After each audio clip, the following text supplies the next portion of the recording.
বিখ্যাত বুজুর্গ ছিলেন হযরত আল্লামা মুফতি তাকি ওসমানী সাহেব দামাত বারাকাতুহুমের এক কিতাব আছে তারাশি, একদম শুরু জামানার কিতাব, যখন ওনার অল্প স্বল্প কিছু রিসালা বের হচ্ছে, ওই তারাশির ভিতরে এক ঘটনা হযরত লিখছেন, মানে নির্বাচিত ঘটনা বলে ওনার দীর্ঘ মোতালা এবং অধ্যয়নের যে বিশাল ব্যাপ্তি আছে তার ভেতর থেকে বিশেষ বিশেষ জিনিস উনি টুকে রেখেছিলেন, সেইগুলা কি করেছেন একসাথে জমা করে দিয়ে দিয়েছেন। বড় চমৎকার বই। তোর মধ্যে একটা ঘটনা লিখেছেন যে জুনায়েদ বাগদাদি রহমতুল্লাহ আলাই শুরু জমানায় বড় বুজুর্গ ছিলেন না, শুরু জমানায় ছিলেন জাতীয় বীর, বড় পালোয়ান ছিলেন। এই পালোয়ান, তার সাথে কেউ পারে না, তো প্রত্যেক দিন পালোয়ানদেরকে তো ব্যায়াম করা লাগে, ব্যায়াম করতে হয় না। তো উনি বাগদাদে ইরাকের যে বিশাল এক নদী আছে দিজলা, এই দিজলাতে স্রোতের বিপরীতে সাঁতার কাটতেন, তাহাজ্জুদের সময় উঠে পড়তেন, উঠে গিয়ে ফজরের নামাজ নাই, শরীর ঠিক রাখতে হবে কি নাই, ফজরের নামাজের খবর নাই, উঠতেছে তাহাজ্জুদের সময়, ওইটা মসজিদে জামাতে যায় না, মর্নিং ওয়াকে বাইরে। আরে আছে না নাই? আরে ভাই, কত মানুষ ফজরের নামাজে জামাতে অংশগ্রহণ করার জন্য পাগল হয়ে থাকে, চোখ খুলে না, উঠতে পারে না অনেক সময়, ঠিক কিনা? অনেকে আছে অ্যালার্ম দেওয়ার পরে উঠতে পারে না। এই আপনার এখানে আসার ঠিক আগ মুহূর্তে এক ইঞ্জিনিয়ার সাহেব ফোন করছেন, উনি এই সমস্যায় বলতেছেন, হুজুর অ্যালার্ম দিয়ে রাখি, ঘুম ভাঙে না, ঘুমের ভিতরে আমি অ্যালার্ম অফ করি, টের পাই না, মোবাইলটাকে দূরে নিয়ে রাখি যেন টপ করে বন্ধ করতে না পারি, উঠা লাগে, ওই অবস্থাতেও ঘুমের মধ্যে উঠে গিয়ে বন্ধ করে এসে আবার শুয়ে থাকি, আমি টের পাই না, কি করতে পারি? এনে মুহতারাম দোস্ত, কত মানুষ ঘুম থেকে উঠতে পারে না। রব্বুল আলামিন তোমাকে আমাকে যে তাহাজ্জুদের সময় ফজরের ওয়াক্তে উঠবার তৌফিক দান করেছেন, এটা কত বড় নেয়ামত। উঠবার পরে আমি নামাজের দিকে গেলাম না, আমি নামাজের দিকে না গিয়ে মর্নিং ওয়াকে গেলাম, কত বড় নাফরমানি, কত বড় নাশকরি। হিন্দুস্তানে টাঙ্গা চালক ছিল, ঘোড়ার গাড়ি ছিল, টমটম এক লোকের। তো সেই লোক, তার 3 ছেলে ছিল, প্রত্যেক দিন তাহাজ্জুদের সময় সে উঠত, উঠে মানুষজনকে স্টেশনে নিয়ে যেত ট্রেন ধরাবার জন্য। কি ধরাবার জন্য? ট্রেন ধরাবার জন্য স্টেশনে নিয়ে যেত প্রত্যেক দিন। উঠতো তাহাজ্জুদের সময়, ট্রেন ধরায় ফেলছে, ফজরের ওয়াক্ত হয়েছে, সে ফজর পড়তো না, তাহাজ্জুদ তো পড়তোই না, ফজরও পড়তো না। তো ছেলেরা বলতো, আব্বা আমরা উঠতে পারি না, অনেকে উঠতে পারে না, তুমি তাহাজ্জুদের সময় উঠে যাও, তাহাজ্জুদ না পড়তে পারো, তুমি তোমার দুনিয়ার কামটাও তো করছো, কামাই তো তুমি করছো, স্টেশনে মানুষ দিয়ে আসছো, তো তাহলে তুমি ফজরের ওয়াক্তটা হইলো, নামাজটা পড়তা। কারে রাখতো নামাজ সেগুলি লাগবো না, নামাজ পড়তো না। কিন্তু সে ওই যে মানুষ কালেক্ট করতো, যে লোকজনকে নিয়ে যেত তাহাজ্জুদের সময়, কি বলে নিয়ে যেত জানেন? একটা সে মানে গানের মতো বানাইছিল, সুর দিয়ে বলতো, আর মানুষকে ডেকে ডেকে নিয়ে যেত, 1 সওয়ারি 2 সওয়ারি 4 চারানা স্টেশন। সে সুন্দর করে গানের মতো গাইতে, এরকম শেরের মিসরা বানাইছে, আধা শের, 1 সওয়ারি 2 সওয়ারি 4 চারানা স্টেশন। সওয়ারি একজন হোক, চাই 2 জন হোক, 4 আনা দিলেই হবে, আমি 4 আনা দিয়ে কি করব? স্টেশনে নিয়ে যাবো, আমার স্টেশন পর্যন্ত যাওয়ার ভাড়া 4 জন, 1 জন বসো আর 2 জন বসো, কোনো অসুবিধা নেই, এই কথা বলতো। কিন্তু ফজরের নামাজ পড়তো না।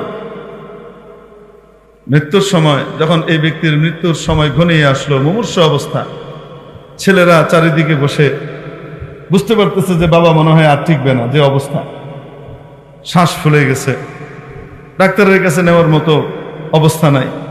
তো তারা কালিমা তালকিন করতেছে, মসজিদ থেকে হুজুরকেও নিয়ে আসছে, হুজুর কালিমা পড়ে একটু আমার বাবাকে, কালিমার সাথে যেন বিদায় নেয়, ইমানের সাথে যেন যায়, শেষ কথাটা যেন লা ইলাহা ইল্লাল্লাহ।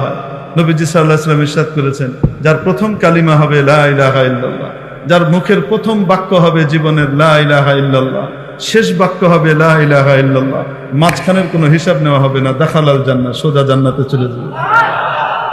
শেষ কালিমাটা নিজের বানানোর জন্য আমাকে তো মেহনত করতে হবে, কিন্তু প্রথম কালিমাটা লা ইলাহা ইল্লাল্লাহ হওয়ার জন্য আমার তো বুঝ নাই, আমার বাবা মা, আমার সোসাইটির দায়িত্ব, ঠিক কিনা? এজন্য নিজের বাচ্চাকে ইঞ্জিনিয়ার বানান, ডাক্তার বানান, ব্যারিস্টার বানান, মিনিস্টার বানান, কোনো বাধা নাই, কোনো নিষেধ নাই।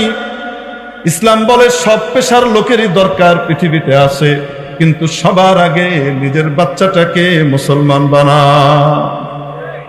মুসলমান বানানোর জন্য মাদ্রাসায় 3টা বছরের জন্য দিয়ে দেন। 3 বছরে এই বাচ্চা আলিফ বা তাসা থেকে শুরু করে কোরআনে কারীম আগাগোড়া সহি শুদ্ধভাবে পড়তে শিখবে। কোরআনের বিশেষ বিশেষ গুরুত্বপূর্ণ সূরাগুলা, সূরা ইয়াসিন, সূরা রহমান, সূরা মূল গুরুত্বপূর্ণ সূরাগুলা সে মুখস্থ করতে পারবে। এই সময়ের ভিতরে 40খানা হাদিস সে অর্থ সহ ইয়াদ করবে। দৈনন্দিন জীবনের প্রতিটা গুরুত্বপূর্ণ মাসআলা মাসাইল সে শিখবে। ইসলামের মৌলিক বিষয়গুলো, ফান্ডামেন্টাল বিষয়গুলো সে জানবে।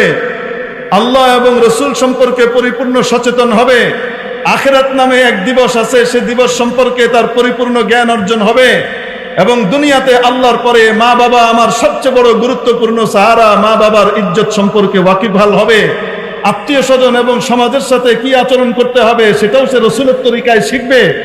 এবং তার পরবর্তীতে এগুলার সাথে সাথে এই 3 বছরের ভিতরে ক্লাস 1, 2, 3 এই 3টা ক্লাসের বাংলা, ইংরেজি, অঙ্ক, এই 3টা সাবজেক্ট, মূল সাবজেক্টও সে পড়ে শেষ করবে। 3 বছর পরে আপনার বাচ্চা একজন খাঁটি মুসলমান হয়েছে। এইবার এই বাচ্চাকে চাইলে আপনি মাদ্রাসায় কন্টিনিউ করেন, সেরাদের সেরা বানান, খায়রুকুম মান তাআল্লামাল কুরআন ওয়া আল্লামা বানান। আর যদি না পারেন স্কুল কলেজে নিয়ে যান। এই বাচ্চা ভবিষ্যতে ইঞ্জিনিয়ার হবে। ভুয়া ভাউচার দিয়ে পয়সা লুপাট করবে না। ভবিষ্যতে ডাক্তার হবে। রোগীর একটা টেস্ট হইলেই চলে, সেখানে 15টা টেস্ট দিয়ে উপরে আর তলা 2 দিক থেকেই তলে তলে সে কুড়ানোর দুর্নীতি করবে না। এই বাচ্চা ভবিষ্যতে রাজনীতিবিদ হবে। এই বাচ্চা রাজনীতিবিদ হয়ে মন্ত্রী হবে। মানুষের টাকা লোপাট করে বিদেশে পাচার করবে না, বরং রাষ্ট্রের টাকা সম্পদকে হেফাজত করে জনগণের খেদমতে সে পেশ করবে। এরকম সোনার মানুষ তৈরি হবে যদি তাকে আপনি মুসলমান বানান, যদি তাকে ঈমানওয়ালা বানান। প্রথম কালিমা যেন তার হয় লা ইলাহা ইল্লাল্লাহ। বাড়িতে টেলিভিশন আর ভিসিআর রেখে, বাড়িতে নাটক আর সিনেমার চল চালু করে বাচ্চার মুখ থেকে প্রথম বাক্য লা ইলাহা ইল্লাল্লাহ বের হবে, এটা আশা করা বোকামি। মেরে মুহতারাম দোস্ত, এজন্য নিজের বাড়িকে পবিত্র করতে হবে। নিজের বাচ্চার চিরস্থায়ী জিন্দেগি যেন সুন্দর হয়, সোজা যেন সে জান্নাতে যায়, কিয়ামতের দিন যেন সে না আটকায়। এটার জন্য তার প্রথম বাণীটা যেন বের হয় লা ইলাহা। এই পরিবেশ বাড়িতে বাবা মাকে তৈরি করতে হবে। আল্লাহ কবুল করেন বলে আমিন। আর শেষ কালিমা কি? লা ইলাহা। এজন্য এখন তালকিন করতেছে ছেলেরা। ওই 3 ছেলে বসেছে আর হুজুরকেও নিয়ে আসছে। সবাই কি পড়ে? লা ইলাহা ইল্লাল্লাহু মুহাম্মাদুর রাসূলুল্লাহ। মৃত্যু পথযাত্রী ব্যক্তির পাশে বসে কালিমা পড়তে থাকতে হয়, তাকে আদেশ করতে নাই, বলতে নাই কালিমা পড়ো, কালিমা পড়ো, বলতে নাই। কারণ ওই সময় প্রচন্ড কষ্ট হয়, তীব্র যাতনা হয়। ওই যাতনার কারণে বিরক্ত হয়ে অস্বীকার করেও দিতে পারে পড়বো না, তাহলে বড় ভয়ঙ্কর অবস্থা হবে। এই জন্য কিছুর আদেশ না করা, তার পাশে কোরআনে কারীমের সূরা ইয়াসিন তেলাওয়াত করতে থাকা এবং লা ইলাহা ইল্লাল্লাহ তালকিন করতে থাকা। এখন তার ছেলেরা তালকিন করে লা ইলাহা ইল্লাল্লাহ, আর ওই ব্যক্তির মুখ দিয়ে বের হয় 1 সওয়ারি 2 সওয়ারি 4 চারানা স্পেশাল। তাকে যত লা ইলাহা ইল্লাল্লাহ তার পাশে পড়া হয়, তালকিন করা হয়, মুখ দিয়ে লা ইলাহা ইল্লাল্লাহ বের হয় না, কি বের হয়? 1 সওয়ারি 2 সওয়ারি 4 চারানা স্টেশন। মানুষ যেটা বেশি বেশি জপবে, বিশেষ করে ফজরের ওয়াক্তে, ফজরের আগে যে সমস্ত কথাবার্তা মানুষ বেশি বলে, এই সমস্ত কথাবার্তা মৃত্যুর সময় তার কাছে আবার ফিরে আসে। এজন্য আল্লাহওয়ালারা যারা জিকির শগল করেন, সালেকিনকে তালকিন করেন, তাহাজ্জুদের সময় 12 তসবির জিকির দিয়ে রাখেন। কারণ ওই সময় 12 তসবির জিকিরের যখন নাকি অভ্যাস হয়ে যায়, মৃত্যুর সময় অটোমেটিক ইউসাব্বিতুল্লাহুল্লাযীনা আমানু বিল কওলি সাবিতি ফিল হায়াতিদ দুনিয়া ওয়া ফিল আখিরাহ হয়ে যায়, অটোমেটিক কালিমা চলে আসে। তো বলতেছিলাম ফজরের নামাজ পড়তে পারা এটা কি সাধারণ নেয়ামত না অনেক বড় নেয়ামত? ওই সময় উঠতে পারা এটা সাধারণ নেয়ামত না বড় নেয়ামত? কিন্তু মেরে মুহতারাম দোস্ত দেখেন, এই লোক নিয়ামত পাওয়ার পরে নাশকরি করেছে, বেঈমান হয়ে দুনিয়া থেকে যেতে হইতেছে। এই জন্য আমাদের চিন্তা করা দরকার, ফজরের সময় যদি আল্লাহ ঘুম ভাঙিয়ে দেয়, আগে মসজিদে হাজিরি দিয়ে কপালটা ঠেকায় আছি, তারপরে স্বাস্থ্য ঠিক করা যাবে, মর্নিং ওয়াক করা যাবে। মর্নিং ওয়াক পরে আগে আমার রবের নামাজ, ঠিক কিনা? হযরত জুনায়েদ বাগদাদী রহমতুল্লাহ আলাইহি তো পালোয়ান হইলে কি নামাজ রোজার খবর থাকে না? তো ফজরের নামাজের আগে কোথায় কি করতেছে? ওই যে সাঁতার কাটে, স্রোতের বিপরীতে সাঁতার কাটে। একদিন সাঁতার কাটতে কাটতে দেখেন তখন আলো আধারি গালাস, মানে ইসফার হই হই করছে। এরকম সময়ে উনি দেখেন একটা কাঁকড়া বিছে, মরুভূমির কাঁকড়া বিছে ওই নদীর পাড় বেয়ে নদীর তীরের দিকে আসতেছে। উনি খুব বিস্মিত হলেন, আশ্চর্য কারবার। কাঁকড়া বিছের তো স্বভাব আর নেচার হলো সে পানি থেকে দূরে থাকে। যেমন বাংলাদেশের ভিতরে ছাগল আছে, ছাগলকে আল্লাহ একটা স্বভাব দিয়েছেন, নেচার দিয়েছেন, সে পুকুরে যাবে না, নদীতে যাবে না। আপনি যত জোরেই ঠেলেন না কেন, সে বিদ্রোহ করবে, আন্দোলন করবে। যদি আপনি গলায় রশি ধরে টানতে থাকেন, তাহলে টানের চোটে সে যে প্রতিবাদ জানাবে, তার সামনের দুই পা দিয়ে তার কোটর ছেড়ে চোখ বেরোয় আসতে চাইবে নিঃশ্বাস আটকে যাওয়ার কারণে, তারপরেও সে যাবে না। ঠ্যাং দুটাকে এমন ভাবে দিবে, এরশাদ সাহেবের লাঙ্গল বানাই দিবে, তারপরেও সে কি করবে না, পানিতে যাবে না। আছে না নাই? এরকম নেচার আল্লাহ তাআলা দান করছেন ওই কাঁকড়া বিছেকে। সে তো পানিতে যাওয়ার কথা না, এখন পানিতে যাওয়ার কথা না, ইটা পানিতে আসতেছে একা একা। ছাগল তো নদীতে নামার কথা না, ছাগল যদি নদীতে নামে তো বিশেষজ্ঞ মানুষ চিন্তা করবে ঝামেলা আছে মনে হয়, ব্যাপারটা কি। তো এখন তাকিয়ে উনি কৌতূহলী হয়ে তাকিয়ে আছেন, কাঁকড়া বিছে কোথায় যায়। এই বিছে আস্তে আস্তে আস্তে আস্তে একেবারে যখন নদীর তীরে চলে আসলো, কোত্থেকে একটা কচ্ছপ এসে পিঠ ভাসিয়ে দিল নদীর তীরে। এই বিচ্ছু ওই কচ্ছপের পিঠে চড়ল। কচ্ছপ এবার বিচ্ছুকে নিয়ে এই পার থেকে ওই পারে রওনা দিয়েছে। সুবহানাল্লাহ বলেন। এই পার থেকে কোথায় রওনা দিয়েছে? ওই পারে রওনা দিয়েছে। রওনা দিয়ে ওই পারে যাওয়ার পরে বিচ্ছু লাফ দিয়ে নেমে চলে গেল, আর কচ্ছপ ডুব দিল। উনি খুব বিস্মিত হলেন, উনি বুঝলেন কারবার কচ্ছপে না, মূল বিষয় কিসে? বিচ্ছুতে। আল্লাহ আমাকে হয়তো অলিক কিছু দেখাবে। উনি এবার নদী ছেড়ে উঠে বিচ্ছুর পিছু পিছু রওনা করলেন। কোথায় যায়? যেতে যেতে যেতে যেতে দেখে বিচ্ছু এক জঙ্গলে ঢুকলো, উনিও ঢুকলেন। জঙ্গলের ভিতরে মাঝখানে গিয়ে দেখেন বিরাট এক খালি জায়গা, এবং সেখানে সবুজ ঘাসের চাদর বিছানো, এত সুন্দর। এখন সূর্য উঠে গেছে এতক্ষণে। আর সেই মাঠের মধ্যে এক সুন্দর যুবক, তাগড়া টকবগে তরুণ ঘুমিয়ে আছে। আর এই বিচ্ছু ওই যুবকের মাথা লক্ষ্য করে এগিয়ে যাচ্ছে দ্রুত গতিতে। উনি বুঝলেন বিচ্ছু গিয়ে এই যুবককে কামড় দিবে। অতএব আল্লাহ আমাকে দেখিয়েছেন, তার মানে হলো এই বিচ্ছুকে যেন আমি হত্যা করে যুবককে বাঁচাই। আল্লাহ এরকম কিছু চাচ্ছেন। তো এই জন্য হযরত জুনায়েদ দৌড় দেওয়া শুরু করলেন। উনি যত জোরেই দৌড় দেন, দেখেন যে বিচ্ছু তত গতিতেই দৌড়াচ্ছে।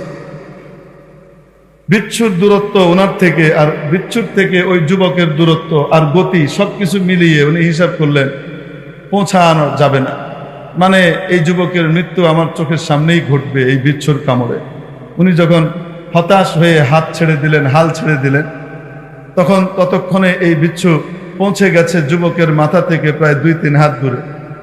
এই সময় উনি দেখেন কোত্থেকে এক বিষধর সাপ, মনে করেন এক কেউটে সাপ, এইভাবে ফনা তুলে যুবকের মাথার উপরে দাঁড়িয়েছে। ফনা তুলেছে, এখনই ছোবল মারবে। উনি মনে মনে চিন্তা করেন, বলেন, ইয়া আল্লাহ, এই যুবককে হত্যা করার জন্য ওই সাপই তো যথেষ্ট ছিল। ওই পার থেকে কচ্ছপের মাধ্যমে এই বিচ্ছুকে আনানোর তো কোনো দরকার ছিল না, মশা মারতে কামান দাগার দরকার ছিল না। কিন্তু হযরত জুনায়েদের এখনো বুঝার বাকি আছে, দেখা শেষ হয় নাই। হঠাৎ উনি দেখেন ওই বিচ্ছুটা লাফ দিয়ে সাপের ফনার মধ্যে গিয়ে কামড় দিয়ে ধরলো। মাথাতে এমন জোরে কামড়ে ধরলো, সাপটা এক পর্যায়ে পাশে পড়ে এইভাবে কাতরাতে লাগলো। আছড়াতে আছড়াতে বিচ্ছুর বিষে এক সময় সাপটা মারা গেল। সাপটা মরে ওখানে যুবকের মাথার পাশে পড়ে থাকলো। আর এই বিচ্ছু তার নিজের বাড়ির দিকে রওনা করলো। যখন নদীর তীরে গিয়ে পৌঁছলো, কোত্থেকে যেন ওই কচ্ছপটা আবার এসে হাজির। কচ্ছপের পিঠে বিচ্ছু উঠলো, এপার থেকে ওই পারে তাকে আবার পৌঁছিয়ে দিল। হযরত জুনায়েদ বাগদাদী রহমতুল্লাহ আলাইহি এসে যুবকের দিকে তাকান আর অজর দ্বারায় চোখের পানি ফেলেন আর বলেন, ও যুবক, তোমার মাধ্যমে রব্বুল আলামিন আমার চোখকেও খুলে দিলেন। ও যুবক, তুমি জানো না এই পারে তোমাকে একটা সাপ দংশন করবে, কপালে লেখা ছিল, কিন্তু মাওলা পাক তোমাকে এখান থেকে বাঁচাবেন, এই বিপদে তোমাকে ফেলবেন না, এটাও লেখা ছিল। এজন্য এই পারে যেহেতু সাপকে ঠেকানোর কেউ ছিল না, ওই পার থেকে বিচ্ছুকে এখানে আনবার ব্যবস্থা করার সবকিছু করে টরে রব্বুল আলামিন তোমাকে বাঁচিয়েছেন। তুমি তো জানবাও না, ঘুম থেকে উঠে দেখবা সাপটা মরে পড়ে আছে। তোমার মাবুদ তোমাকে কিভাবে বাঁচালেন, তোমাকে বাঁচাবার জন্য কি কি ব্যবস্থা নিয়েছেন, তুমি কল্পনাও করতে পারো নাই। মেরে মুহতারাম দোস্ত বুজুর্গ, এই ঘটনার পর থেকে হযরত জুনায়েদে বাগদাদের জীবনের ভিতরে পরিবর্তন আসে এবং পরিবর্তন সাধন করে নিজেকে এত বড় আল্লাহওয়ালা বানিয়েছিলেন, যুগ শ্রেষ্ঠ ওলি হিসেবে উনি স্বীকৃতি লাভ করেছিলেন। মেরে মুহতারাম দোস্ত, বলছিলাম এই জন্য যে আল্লাহ রব্বুল আলামিন আমাকে আপনাকে হেফাজত করেন, বাঁচান কে? আরো আস্তে, কে বাঁচান? চারিদিকের কত বিপদ, এই বিপদ থেকে আমি আপনি যে বেঁচে আছি কেন? আদম আলাইহিস সালামের কাঠামোতে তৈরি হয়েছি, আল্লাহ আমাকে আপনাকে বানিয়েছেন, এই জন্য আল্লাহ তাআলা ফ্যাসিলিটি দিয়েছেন, 10 জন ফেরেশতা আমার আপনার হেফাজত সর্বক্ষণ করে যাচ্ছে। তো এই মানুষটা হওয়ার জন্য, আদম আলাইহিস সালামের আকৃতিতে আসার জন্য দরখাস্ত করছিলাম, এটা এক নিয়ামত। এই নিয়ামতের দৌড় শুধুমাত্র মৃত্যু পর্যন্ত। সামনের জগতে ফ্যাসিলিটি পাইতে গেলে ঈমান লাগবে। কি লাগবে?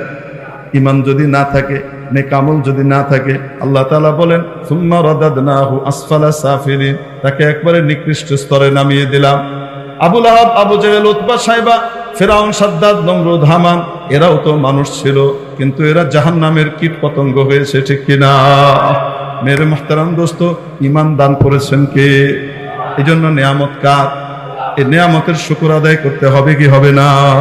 এজন্য ঈমানের শুকর আদায় করব, নিজেদের বাচ্চাগুলাকে বেঈমানের পরিবেশের বিভিন্ন প্রতিষ্ঠানের ভেতরে ভর্তি করিয়ে দিব, তাহলে ঈমানের নিয়ামতের শুকরিয়া আদায় হবে। কি বলেন আপনারা? নিজের বাচ্চাদেরকে আল্লাহ আমাকে ঈমানদার বানাইলেন, এটার শুকরিয়া হিসেবে নিজের সবচেয়ে বড় নিয়ামত আমার সন্তান, এটাকে বেঈমানের পরিবেশের ভিতরে দিয়ে আসবো। কেন? তাকে ইউরোপ আমেরিকার বড় নামজাদা কিছু একটা হইতে হবে। কি বলেন? এভাবে শুকর আদায় করব তো? এভাবেই শুকর আদায় করেন ইনশাআল্লাহ তাআলা। ওল্ড হোম, বৃদ্ধ নিবাস বরাদ্দ আছে কপালে। বৃদ্ধ নিবাসগুলাতে যান, ইঞ্জিনিয়ারের বাবা মা পাবেন, ডাক্তারের বাবা মা পাবেন, প্রফেসর সাহেবের বাবা মা পাবেন, বড় সায়েন্টিস্টের বাবা মা পাবেন, রাজনীতিবিদের বাবা মা পাবেন। পাবেন না শুধু কোনো হাফেজ আলেমের, কোনো ইমাম মুয়াজ্জিনের বাবা মা। খুঁজে দেখেন গিয়ে। মেরে মুহতারাম দোস্ত, নিয়ামতের শুকর আদায় না করলে কিন্তু বিপদ আছে। এই জন্য নিজেদের বাচ্চাদেরকে খাঁটি মুসলমান বানাবার জন্য, খাঁটি ইমানদার বানাবার জন্য প্রাথমিকভাবে 3টা বছরের জন্য মাদ্রাসায় দিতে কে কে রাজি আছে? হাত উঠাইয়া দেখায়। আল্লাহ কবুল করেন, হাত নামাই।